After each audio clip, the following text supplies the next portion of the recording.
शिव पुराण पहला अध्याय। सृष्टि की उत्पत्ति और भगवान शिव का प्रकट होना। नैमिषारण्य के पवित्र वन में एक बार अनेक आराशे एकत्र हुए थे। उनमें प्रमुख थे आर्ष शौनक। उन्होंने सूत जी महाराज से कहा, हे सूत जी, हमने अनेक पुराणों और वेदों का अध्ययन किया है, लेकिन एक प्रश्न आज भी हमारे मन में है। इस संपूर्ण सृष्टि की उत्पत्ति कैसे हुई और भगवान महादेव की महिमा इतनी महान क्यों कही गई है? सूत जी ने श्रद्धा से हाथ जोड़कर कहा, हे मुनिवरों, ध्यानपूर्वक सुनिए।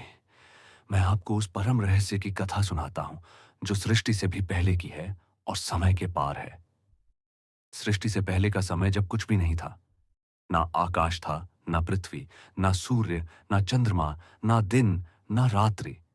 बस चारों ओर गहरा अंधकार फैला हुआ था। उस अंधकार के परे एक ही तत्व विद्यमान था, परम शिव, जो न जन्म लेते हैं न मृत्यु को प्राप्त होते हैं। वे निर्गुण, निराकार, अनंत और सर्वव्यापक हैं। वे ही आदि कारण हैं जिनसे सब कुछ उत्पन्न हुआ। तेजोमय लिंग का प्रकट होना। एक दिन उस शून्य में अचानक एक तेजोमय अग्निस्तंभ शिवलिंग प्रकट हुआ। वह इतना विशाल था कि उसकी ऊंचाई और गहराई किसी को छात नहीं थी। उस प्रकाश से पूरा ब्रह्मांड जगमगा उठा। तभी ब्रह्मा और विष्णु वहां आए। ब्रह्मा ने कहा, मैं सृष्टि करता हूं, मुझसे ही सब कुछ उत्पन्न हुआ। विष्णु बोले, नहीं, मैं पालक हूं, मुझसे पहले कुछ भी नहीं था। दोनों के बीच विवाद हुआ, कौन श्रेष्ठ है। तभी उनके सामने वह अनंत ज्योतिर्लिंग प्रकट हुआ, जो हजारों सूर्य के समान प्रकाशमान था। ब्रह्मा और विष्णु की परीक्षा उस समय आकाशवाणी हुई। तुम दोनों में जो मेरे आरंभ या अंत का पता लगा लेगा, वही सर्वोच्च कहा जाएगा। यह सुनकर ब्रह्मा ऊपर की दिशा में उड़े और विष्णु नीचे की दिशा में चले गए। ब्रह्मा अनंत काल तक उड़ते रहे, पर उन्हें लिंग का आरंभ नहीं मिला। विष्णु भी गहराइयों में उतरते रहे, लेकिन अंत तक पहुंच न सके। आखिरकार दोनों थक कर लौट आए। विष्णु ने स्वीकार किया, हे प्रभु, मैं आपके अंत तक नहीं पहुंच सका।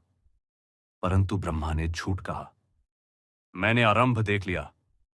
महादेव का प्रकट होना, तभी वह तेजोमय लिंग फट गया और उसमें से भगवान महादेव प्रकट हुए।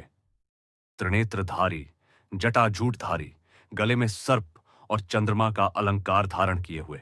उनका स्वर गूंजा, ब्रह्मा, विष्णु, मैं ही सृष्टि का आदि और अंत हूं।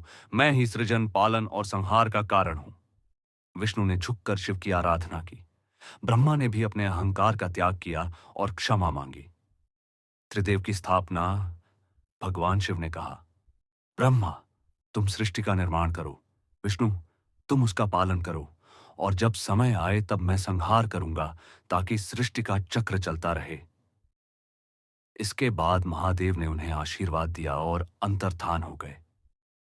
आर्षि, देवता और समस्त लोकों में हर हर महादेव की गूंज उठी।